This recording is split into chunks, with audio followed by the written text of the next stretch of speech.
Hey, what's going on? You know who it is. You know what it is. All right, you guys, peep game. All right, man. So, Charlamagne Tha God apologizes to Kwame Brown for some stuff that he said about Kwame Brown's family. And he tried to be slick and say, well, you know, even though it's public information. But he apologized. And basically, I don't know if Kwame Brown is going to accept his apology because I think the damage is done. Now, in case you guys don't know, last week was Kwame Brown week, which, you know, because Kwame Brown, he let everybody have it. Anybody that came at him, he let them have it. And I love the way that he defended himself. And I'm talking about Kwame Brown I'm talking about that man shook the internet up. I'm talking about he shook the internet up.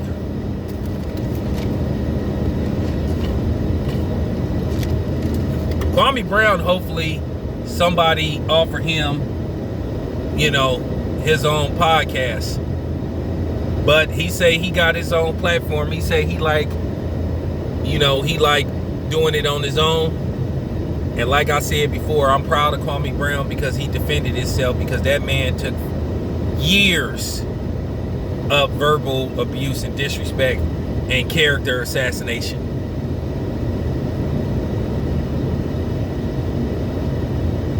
They always do that. They talk about you and say stuff about you, and then when you decide to defend yourself, then all of a sudden something wrong with you. You the bad guy for defending yourself. Like I said, there's always a time and place for everything. Sometimes you should take the high road and not say anything, but then there come a time when you do have to clap back.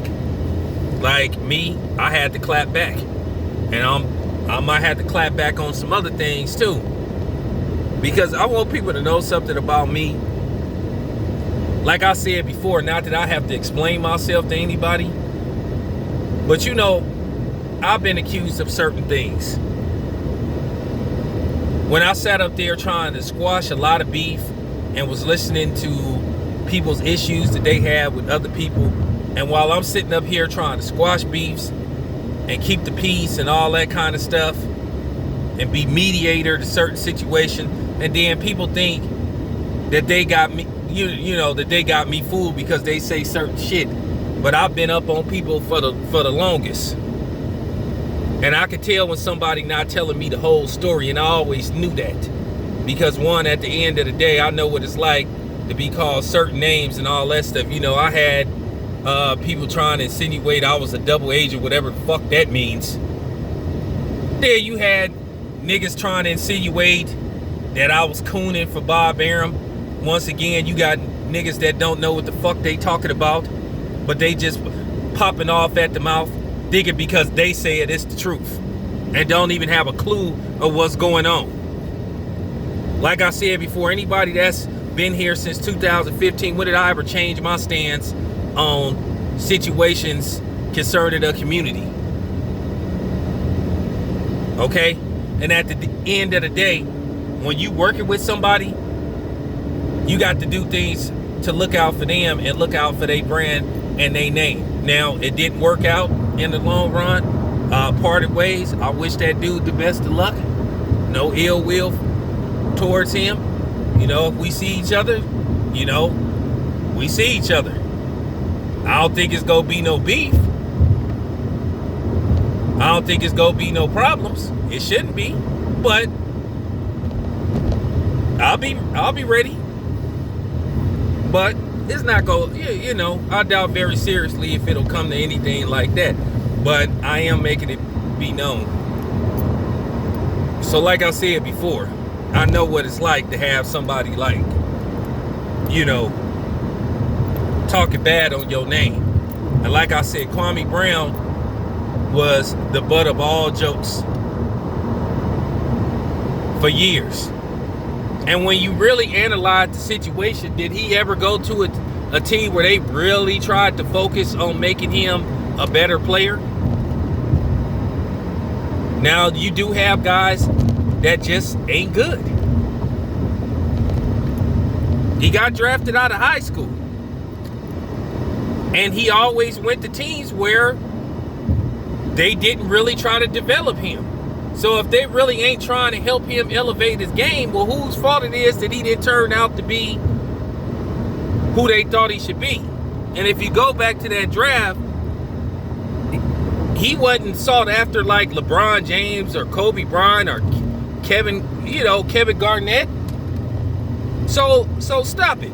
And he played 12 years in the NBA. You can't be that big of a bust if you played 12 damn years.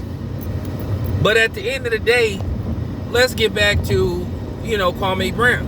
He basically brought Charlamagne Tha God to his knees to where he issued an apology. Because, Kwame clapped back in a way where it threatened Charlamagne's, bottom line. And Charlamagne knew he didn't need that type of traffic coming his way again. So he went and hired a lawyer to cease and desist. And then when Kwame Brown said, hey, I need to see, can I get a lawyer and talk to him about defamation of character?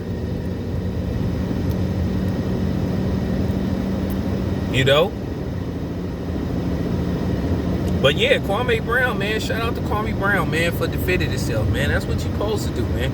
Real talk, man. That's what you're supposed to do. Because we all know when it comes to the media, the lamestream, white brand media, they have an agenda towards the brother, which is demonize and make them unpolarizing.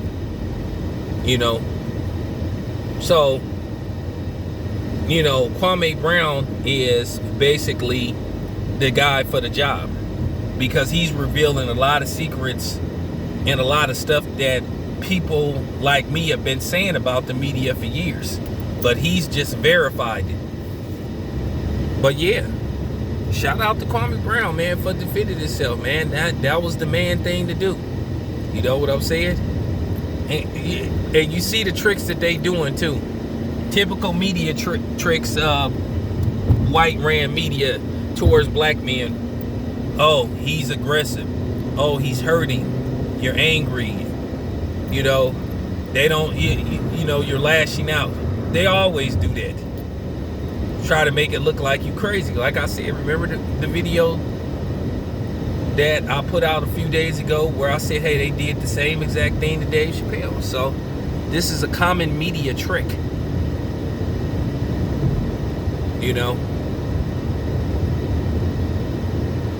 So Charlamagne Tha God joins Jemele Hill,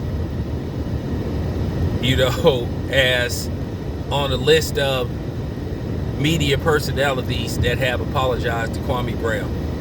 This your boy Town Biz. I'm out.